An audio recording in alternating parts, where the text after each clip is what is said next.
Você sabia que o Guinness Book não registra recorde de tempo sem dormir por ser considerado muito perigoso? Olá, eu sou a Gabi Fadel e bem-vindos a mais um surto coletivo. Antes de começar o vídeo, não se esquece de já curtir o vídeo aqui, que me ajuda muito, e se inscreve no canal se você não for inscrito ainda. Hoje eu vou te contar a história do Randy Gardner, um adolescente que resolveu bater o recorde de tempo sem dormir, ficando 11 dias acordado para um projeto da escola, e os resultados aterrorizantes desse experimento.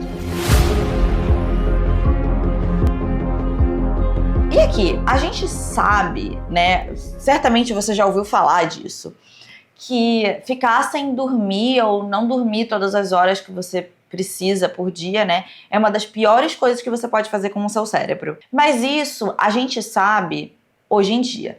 Nos anos 60, meio que a gente sabia muito pouco sobre o sono. A gente ainda não tinha muita tecnologia para conseguir estudar direito, né, o que está acontecendo com o cérebro enquanto a gente está dormindo e tal. Enfim, a gente realmente não sabia muito. Para você ter uma ideia, o sono REM, que é o sono onde a gente sonha, que é o Rapid Eye Movement, que o olho fica se mexendo super rápido, né, você entra num estado de sono mais profundo e é quando você sonha. Só tinha sido descoberto em 53, que foi assim a primeira vez que a gente percebeu que mesmo quando a gente estava dormindo, o cérebro ainda estava em atividade. E aí assim, o que a gente tinha nessa época era, por exemplo, uns experimentos com rato, que você deixava um rato acordado por um tempão, né, não deixava o rato dormir, e você via que uma hora o rato morria. Entre 11 a 32 dias o rato, puf. E que a causa era o sistema imunológico em colapso. Mas animal, né? A gente não sabia o que acontecia com a gente, nós, seres humanos. Tudo que a gente sabia sobre a gente era, assim, especulativo. Não tinha nada que fosse realmente científico de verdade, não tinha nenhum estudo monitorado de fato pra entender o que acontece com o nosso corpo, tanto quando a gente tá dormindo ou se a gente fica muito tempo acordado. A gente sabia algumas coisas, né? A gente sabia que algumas coisas aconteciam. A gente sabia que as pessoas ficam um pouco mais burras, né? Assim, de ficar uma noite sem dormir, por exemplo, que aquilo afetava algumas coisas, a gente só não sabia realmente super bem. E aí foi baseado nisso, né, nessa curiosidade de entender melhor o que acontece com o corpo humano quando a gente fica em estado de privação de sono, que o Randy Gardner resolveu para a feira de ciências do colégio dele. Ele tinha 17 anos, morava em San Diego, na Califórnia, nos Estados Unidos. O ano era 1963. E aí o Randy se juntou com outros dois amigos, né? E aí eles decidiram que eles iam virar a noite sem dormir pra ver o que acontecia com o cérebro e tal, né? Tipo, testar a memória depois. Que era isso que a gente sabia, mais ou menos, né? Que você ficava meio burrinho depois. Mas essa foi a primeira ideia. Aí um deles viu uma matéria no jornal que um DJ tava tentando quebrar o recorde de ficar tempo sem dormir, ficando várias horas ao vivo na rádio, colocando música. E aí, eles pensaram, não, e se a gente pegar esse projetinho michuruca aí que a gente tá pensando pra Feira de Ciências e a gente transformar isso? Vamos tentar quebrar o recorde de tempo sem dormir. Por que não? Na época, esse recorde era de 260 horas, que dá aí mais ou menos uns 10 dias e meio, que era de um outro DJ, porque era uma coisa que os DJs faziam. Eu vou ficar aqui acordado na rádio, botando música sem parar pra vocês e tal, pra quebrar o recorde. E aí eles queriam bater esse número, mas sem usar nenhuma substância. Não podia cafeína, nem anfetamina, nem nenhum outro tipo de estimulante, nada que fizesse você ficar acordado, né, quimicamente, no caso. Tinha que ficar acordado com conversa, com jogo, na força do ódio. O Randy, ele se ofereceu como cobaia, ele era aquele menino que era assim, eu consigo, eu sou machão e tal, mais competitivo, sabe? Aí ele falou, não, vai ser eu. Só que aí o que acontece? A gente tem que imaginar aí que é nos anos 60, né? E que as coisas... Tem menos coisas acontecendo nos anos 60. Um jornal local ficou sabendo que eles iam fazer, que esse era o projeto deles, né? Da Feira de Ciências. Que eles estavam tentando quebrar o recorde de ficar mais tempo sem dormir. E fez uma matéria sobre isso. Meninos do ensino médio tentam bater o recorde, blá, blá, blá, blá, blá, blá. E isso foi publicado. Aí, essa matéria chamou a atenção de um cara chamado John Ross. O John Ross era um tenente da Força Aérea dos Estados Unidos. E ele, bem que estava envolvido nos estudos sobre fadiga no exército, sabe? Entre os militares americanos. Porque imagina, aí você é um piloto, aí você tem que ficar às vezes acordado muitas horas, porque tá no meio de uma guerra, pipipipopó. Rolavam uns estudos sobre isso. Imagina, você é um soldado no meio de uma guerra, você fica em privação de sono, não consegue dormir e tal, não sei o quê, enfim. Ele resolveu ir lá, até onde os meninos estavam fazendo esse experimento deles, pra meio que dar um apoio e tal, não sei o quê. E ele chegou lá e ele falou assim, eu acho que, número 1, acho que isso aqui precisa de um estudo científico um pouco mais controlado, acho que pode dar ruim. E 2, interessante pra caralho, pra mim. Aí o John Ross, ele entrou em contato com outro cara chamado William Dement. O William era uma das únicas pessoas especializadas no estudo do sono na época. Ele era, tipo assim, um pesquisador pioneiro no assunto, sabe? Ele fazia várias pesquisas em Stanford sobre o sono REM e blá blá blá. Porque o John Ross queria que aquilo virasse realmente, de fato, um experimento. Tivesse alguém que entendesse do assunto estudando aquilo, porque ele achava que a gente podia aprender alguma coisa. E aí foi no dia 28 de dezembro de 1963 que o Randy deu o start na jornada dele de ficar 11 dias, ao todo foram 264 horas sem dormir. E sim, ele passou o Réveillon nessa palhaçada. Perdeu o Réveillon. Vamos falar do primeiro dia. Ou seja, a gente tá falando aqui das primeiras 0 até 24 horas. Todo mundo animado, todo mundo cheio de energia, pra cima, pra cima, pra cima. E aí aqui, né, imagina, ele ficou 24 horas acordado, é basicamente como qualquer pessoa que vira à noite fica. Não tinha, assim, super sinais de desgaste. Ele passa o dia conversando, ele joga basquete com os amigos, não tem nenhuma grande alteração, nada muito perceptível. Aí a gente vai pro segundo dia, das 24 às 48 horas. No segundo dia, eles começam a sentir uns sinais sutis, assim, de que tava meio estranho. O Randy começa a sentir mais irritação, desconforto. Eu imagino, porque, nossa, eu fico putíssima se não me deixam dormir. Imagina já estando há 2 dias sem dormir, não dá pra mim. Ele começa a ter dificuldades de se concentrar por longos períodos. E a coordenação motora dele começa a dar uma falhadinha também. E olha que interessante, ele relata ter problema com o paladar e com o olfato. Eles vendam ele, né, e tentam fazer ele adivinhar o que são as coisas, né, tipo, o cheiro e tal, e ele erra tudo. Mas sei lá, às vezes pode ser que ele só não fosse bom nisso, mas ele erra tudo. Aquela coisa, né? O humor tá meio assim, mais ou menos, né? Mas ainda assim ele parece normal. Assim, talvez não normal, mas talvez funcional. Agora a gente vai pro terceiro dia. Das 48 horas até as 72 horas. E aí, realmente, o negócio começa a desandar mesmo. O Randy começa a apresentar lapsos de memória. Ele tem dificuldade em formar frases e ele não consegue mais fazer matemática básica. Ele fica confuso, ele mistura as palavras e quando você faz uma pergunta pra ele, ele dá uma pausa, assim, meio longa pra conseguir responder. O querido tá com lag. Eles fazem um testezinho cognitivo, né, pra ver como é que ele tá. E já dá pra ver, assim, que teve uma óbvia, clara queda de desempenho do que ele tinha feito anteriormente. E aí ele fica tentando também jogar tênis, né? Porque eles tem que manter ele acordado, né? O Divo acordado.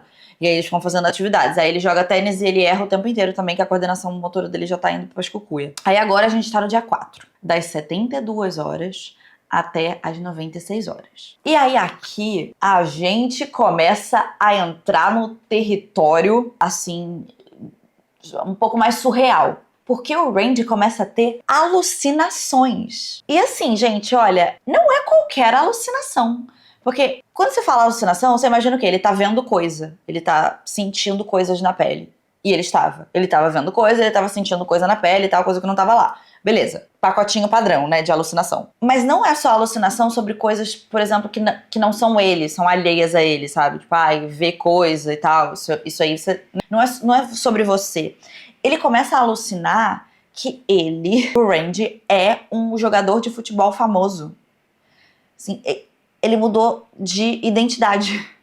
E aí são umas coisas muito doidas. Ele diz que ele vê uma estrada pintada na parede do quarto, um bagulho muito doido. Ele fica completamente desorientado, assim. Ele tem uns episódios, assim, de começar a rir do nada, sem motivo nenhum, assim como se ele estivesse meio bêbado. Basicamente como se ele estivesse realmente num estado alterado de consciência, como se tivesse tomado quase que um alucinógeno, uma coisa assim. Mas, por incrível que pareça, ele ainda consegue manter uma conversa. Mesmo que um pouco desconexa, se você fala com ele, ele consegue te responder e tal, e falar com você. Agora a gente tá indo pro dia 5, das 96 horas até 120. E aí agora, o Randy, assim, ele tá com problemas seríssimos pra falar. Ele começa uma frase, né, e essa frase também é uma surpresa pra ele, porque ele também não sabe pra onde tá indo, e aí ele se perde no meio do caminho. Assim, não consegue terminar o que ele começou numa simples frase. Talvez uma das coisas que estivesse piorando isso era o fato de que a memória dele de curto prazo, basicamente, assim, inexistente. Ele não consegue lembrar o que ele estava fazendo, assim, 5 minutos antes. Então, assim, às vezes ele começou a frase e ele já não estava conseguindo lembrar o que ele ia falar quando ele começou a frase. Mas olha só que engraçado. Em tarefas físicas simples, ele ainda consegue algum êxito. Tipo, ele consegue arremessar a bola, tinha um pinball ali que eles botaram lá pra ele jogar, ele conseguia jogar. Sim, claro que não era a melhor performance da vida dele, mas ele conseguia, ainda assim. Então, assim, mentalmente, completamente insano. Fisicamente, nem tanto. Aí agora a gente vai falar dos próximos 3 dias, do dia 6 ao dia 8. E esses são os dias mais, assim, instáveis do experimento. O Range alterna entre estar em apatia total e, do nada, um super pico de energia. Como se, de repente, ele estivesse, tipo, super atento, super focado. E ele começa a sofrer com uma coisa que a gente chama de microsleeps, que é basicamente um modo de emergência do seu corpo, onde você tem um mini soninho, você tira um mini soninho de segundos com os olhos abertos. Isso eles não conseguiam identificar ali na hora do experimento, né? Mas foi identificado depois, conforme eles foram fazendo relatos e tal, reconstrução, eles conseguiram identificar que ele sofria disso. O nosso divo, ele já não lembra mais do nome, assim, de objetos simples. Tipo assim, caraca, eu queria apresentar um objeto simples, não tem nenhum objeto simples pra apresentar pra vocês. Celular, não tinha na época. Não, vai, isso aqui, uma vela. Não lembrava o nome da vela. Não lembrava, não sabia mais. Ele tem dificuldade pra falar, ele não consegue mais manter o foco realmente durante a fala dele, tipo, realmente aquele negócio que começa e no meio já não sabe mais. Em alguns momentos ele parecia que ele tava acordado, tipo, ele tava de olho aberto, ele tava ali falando com você, mas ele não tava realmente consciente. Ele falava umas coisas completamente sem sentido. Ele tava realmente, assim, sonhando acordado. Assim, o cérebro tava num estado de sonho, mas ele tava ali. Agora a gente vai falar dos dias 9 e 10. E aí aqui, ele tava realmente, assim, no limite neurológico que ele poderia. E o corpo dele também, assim, é agora que a gente começa a sentir realmente que o corpo também já não tá mais aguentando. Ele treme muito. Ele tem visão turva e aquela coisa, não consegue mais falar, não fala nada com nada. Você pergunta um negócio pra ele, ele demora 3 dias úteis pra te responder. E as interações todas, porque, imagina, essas pessoas, elas estão com ele lá o tempo inteiro, estão fazendo turnos, né? Porque eles estão dormindo, as outras pessoas, tanto os amigos dele quanto o cientista e o militar, né? Tudo isso pra conseguir manter ele acordado, né? E ficar monitorando. Mas, assim, se eles não puxam de falar com ele, de fazer alguma coisa, de dar uma interagida, ele só fica lá parado, completamente assim.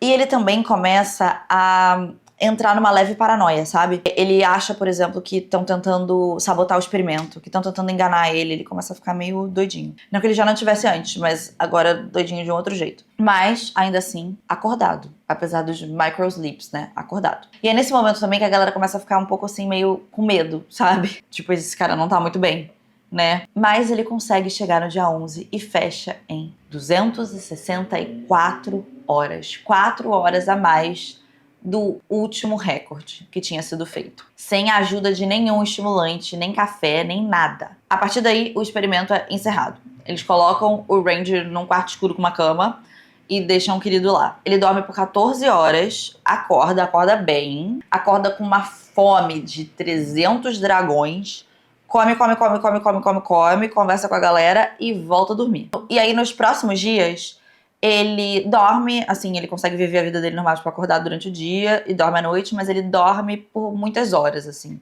Geralmente ele fica dormindo entre 10 a 12 horas por dia. E aí, depois de uma semana, o ciclo do sono dele se normaliza e ele passa a ficar normalzinho. Pelo menos é isso que todo mundo achava na época. Todo mundo ficou super surpreso, na verdade, porque ele não teve, assim, nenhuma convulsão, nenhuma grande crise psicótica grave, nem um colapso físico. E quando eles fizeram testes no Randy, eles falaram que não tinha, assim, visivelmente nenhum dano neurológico.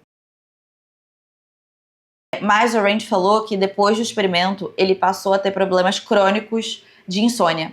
E ele falou depois que ele sente que o corpo dele nunca mais voltou a ser exatamente a mesma coisa. Não tem como a gente saber se foi exatamente o efeito do experimento ou se é porque o Randy depois virou um adulto e a vida adulta é difícil mesmo, a gente perde o sono. Mas muitos cientistas acreditam que você ficar tanto tempo assim sem dormir pode alterar o seu ciclo circadiano permanentemente. O que faz sentido, né? Hoje em dia a gente já sabe que você ficar muito tempo sem dormir também pode causar danos duradouros ao seu sistema imunológico, por exemplo, à memória e ao equilíbrio hormonal. É por isso que quando a gente começa a ficar muito tempo sem dormir, o nosso sistema imunológico tem uma baixa e você pode ficar doente mais fácil. Porque o sono ajuda em todo o funcionamento do sistema imunológico. Só que, né, nos anos 60 a gente não sabia disso. E aí aqui, só pra você saber, que o Randy, ele sentiu todos os sintomas de privação de sono, que são lapso de memória e confusão mental, fala embolada, perda de vocabulário, irritabilidade, paranoias e delírios, alucinações visuais e sensoriais, descoordenação motora, microsleeps com os olhos abertos, falta da percepção de tempo e sonhos vívidos,